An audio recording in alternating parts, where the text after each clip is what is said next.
Alaska's high-definition news leader. This is KTVA 11 Evening News.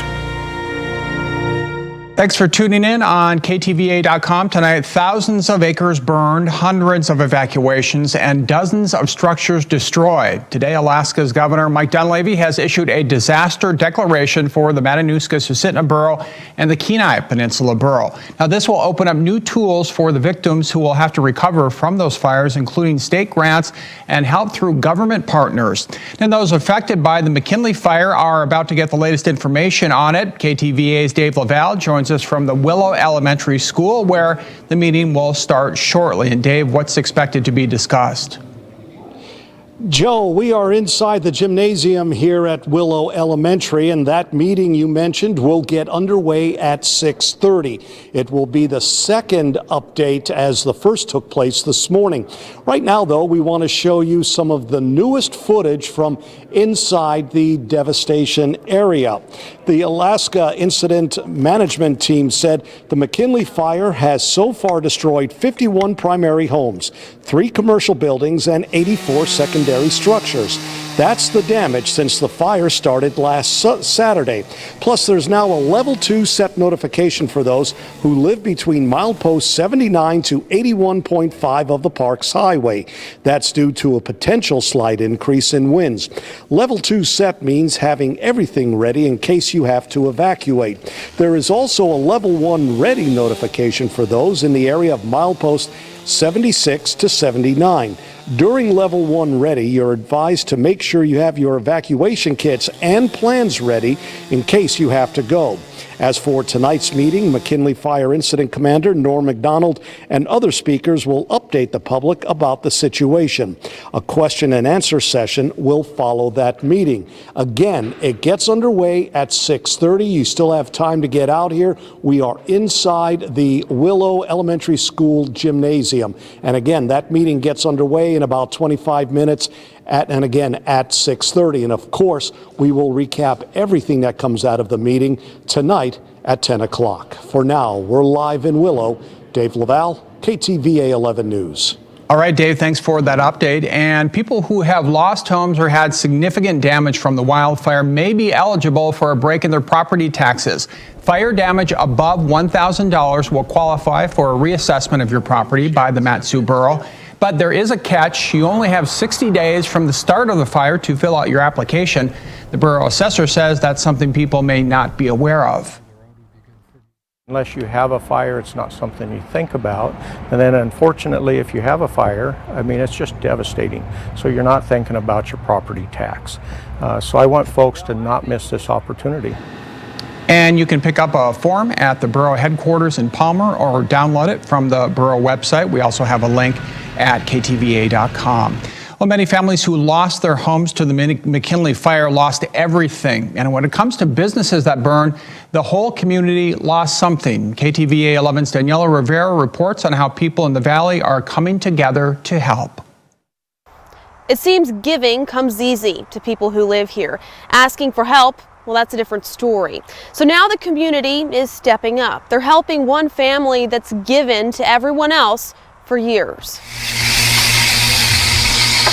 It's business as usual at Mocha Moose in Wasilla. I come here every day for my morning coffee and sometimes at lunch. But customers ordering their usual are adding a little something extra these days. And once I heard about this, I've just been donating. Pretty much I pay with a $20 bill every day. I give $2 to the girls and then I just donate the rest to the Caswell Fund. Camp Caswell was destroyed by the McKinley Fire. Its owners value their privacy. They haven't asked for any of this, but Mocha Moose manager Leanna Hickman is family, and she's collecting money to help. Well, it started with a customer. I've worked here for 10 years, and so one of my regular customers, she came through and she's like, "Hey, I heard about your family. I'd like to start a donation," and she just gave me money in my hand.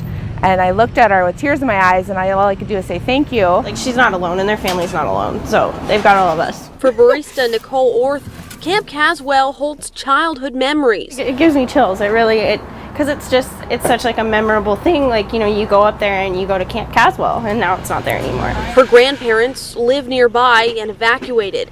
Their home is still standing, but they had to drive through fire to get out. It's just so violating, but there's nothing you can do about it. It's hard.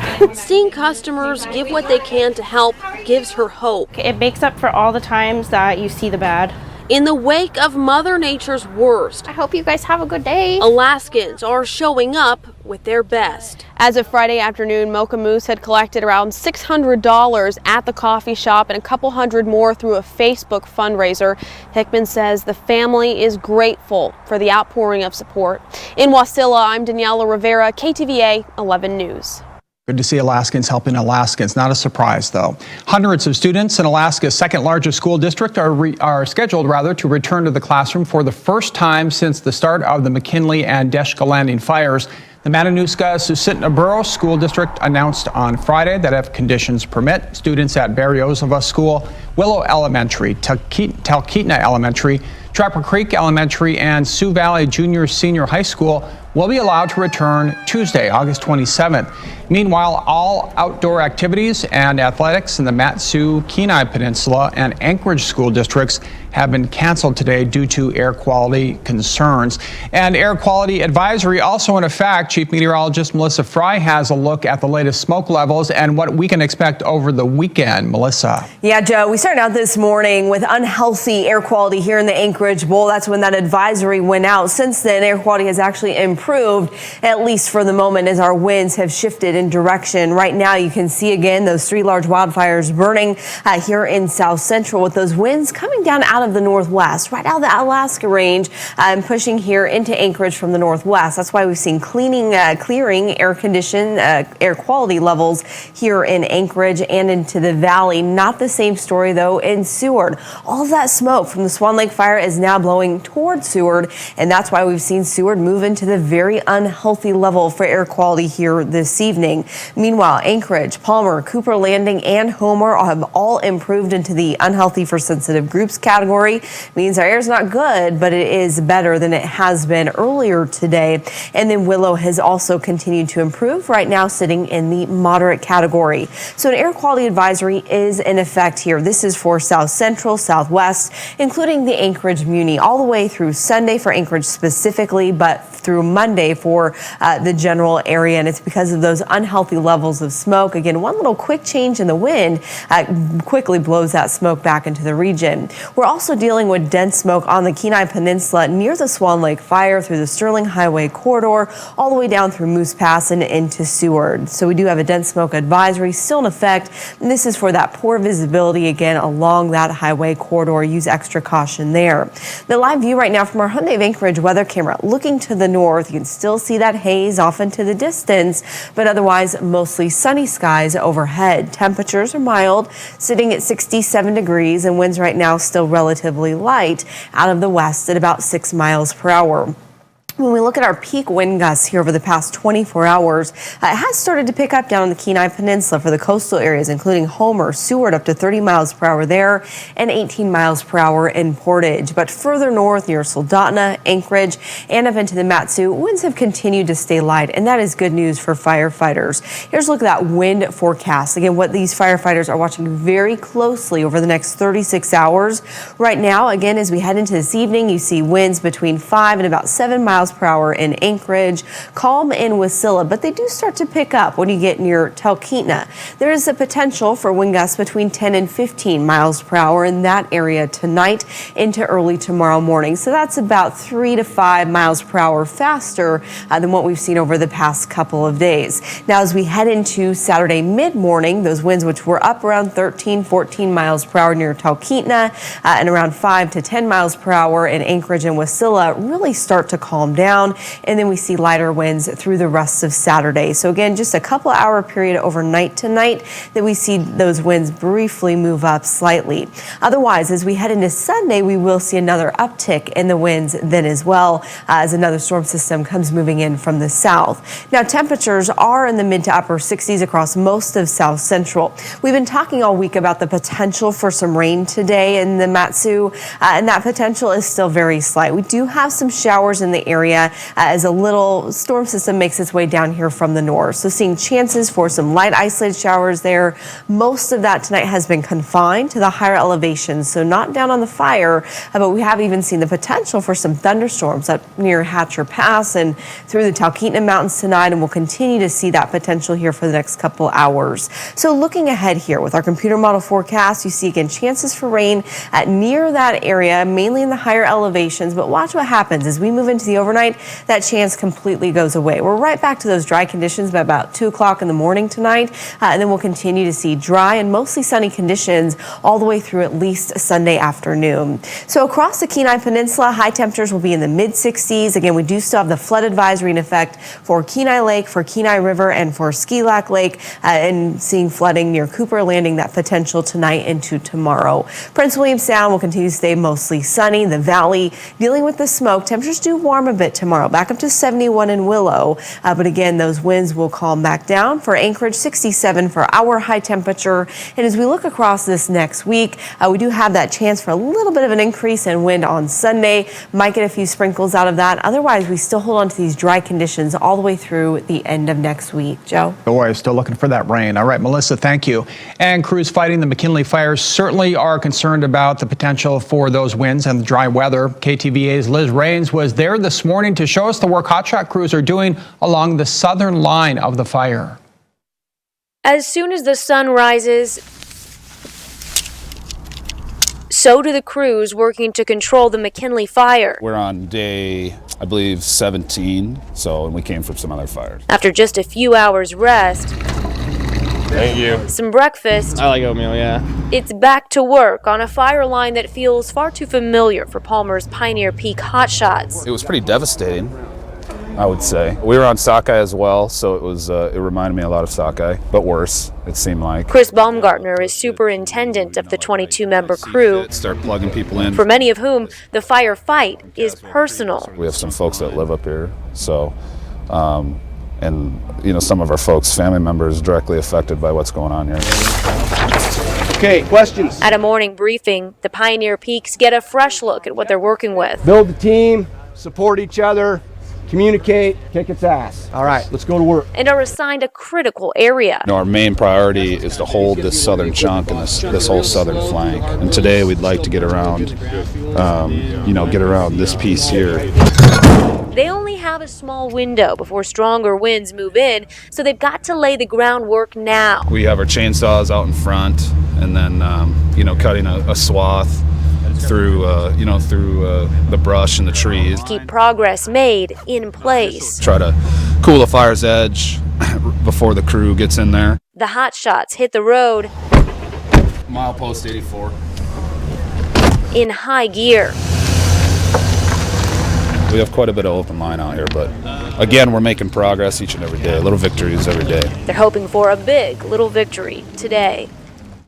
And there are still several homes inside the active fire zone right now that firefighters are trying to protect. Now, we're told crews from Oregon and other parts of the country are still making their way here to help.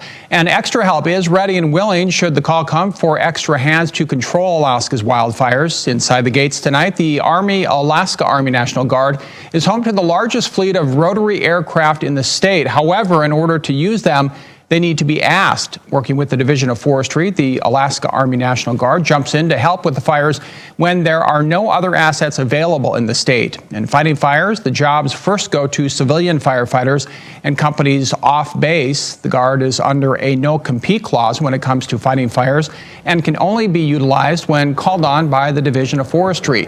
The Army National Guard currently has UH-60 Blackhawks and CH-47 Chinooks on standby to help with water attacks.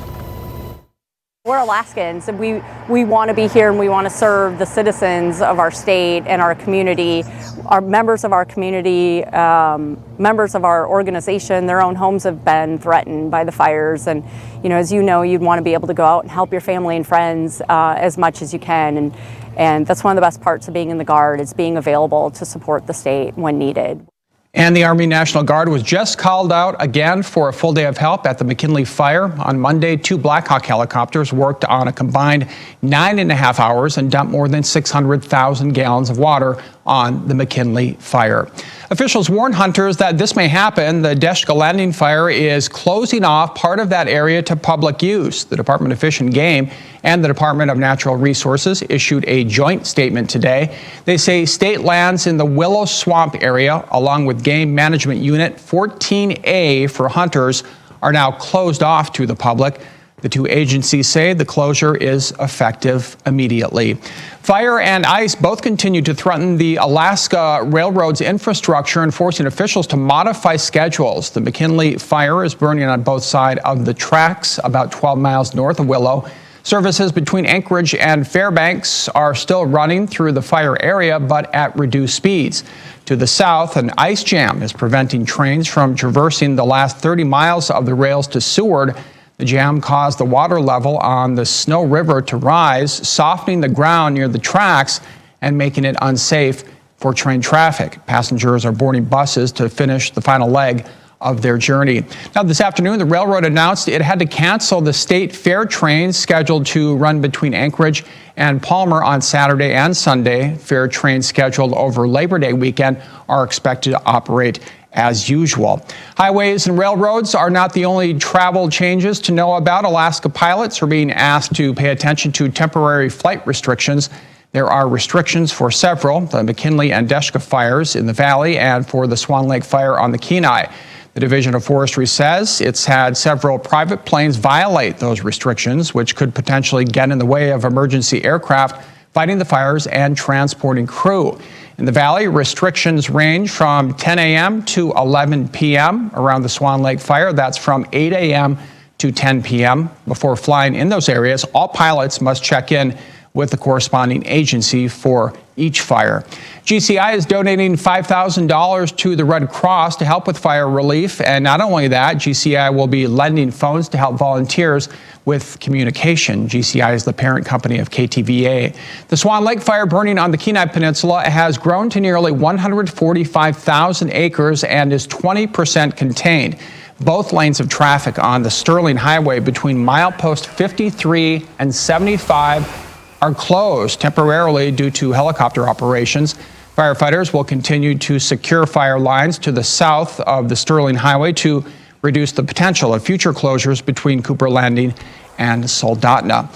Cooler and cloudier conditions through the weekend will give crews an advantage. KTVA's Cassie Schirm went behind the lines of the Swan Lake Fire on the Kenai today, where firefighters are working hard to protect Alaskans. More than 400 crew members are currently working on the Swan Lake Fire from the ground as well as the air. We're here on the south end of the highway where you can see crews are currently working on hot spots. Just moments ago we had a flare up in the corner over there where trees caught on fire. Now, one of the big problems they're facing here is this ground. You can see it's mossy, it moves around, the heat can be trapped in there, and it just takes a second before it can be released back up and hit one of these trees and then go up in the air. So the big thing they're focusing on right now is making sure those hot spots are taken out and making sure the line. Now you can take a look all the way down here. We have a lot of crew members in this area. This south area of the highway, it's one of the larger highway areas that they're facing a lot of fires and a lot of smoke problems. So they're going to be hitting this area even harder tonight and going in tomorrow. Now we're going to have the latest information on this fire tonight at 10, and I'm going to be here in the area learning the latest information. So we're going to keep you guys updated on KTVA and KTVA.com. In Sterling, I'm Cassie Schirm. Look there at what's happening on the Swan Lake Fire to stop it. Right now they have 12 hand crews, 3 helicopters, 10 engines, and 4 dozers on that fire. And the Swan Lake Fire is the largest on the Kenai by far, but there are at least 14 others on the peninsula. One of those is the North Fork Fire. It started on Sunday south of the North Fork Road. That's between Homer and Anchor Point. It's currently about 59 acres and is 75% contained, according to an update from a National Incident Management team. Another fire getting attention on the Kenai is the Caribou Lake Fire. It's just northwest of the actual Caribou Lake. It's been burning since Monday and is about 850 acres. 2 planes are dropping water. A hot shot crew, smoke jumpers, and local firefighters are reinforcing containment lines around the fire. Right now, it is about 20% contained. Evacuees at the Menard Center got a visit from some animals. The National Crisis Response Canines brought 4 dogs to the Red Cross shelter. The dogs provided some comfort to people who have lost their homes in the McKinley Fire. Volunteers brought a golden retriever, St. Bernard, yellow lab, and Bernese mountain dog. The organization's goal is to provide relief for people who've been impacted by trauma such as natural disasters. Well, thanks for watching our fire coverage here on KTVA.com. Check back here throughout the night for updates, and we'll be back on the air tonight at 10 o'clock. Good night.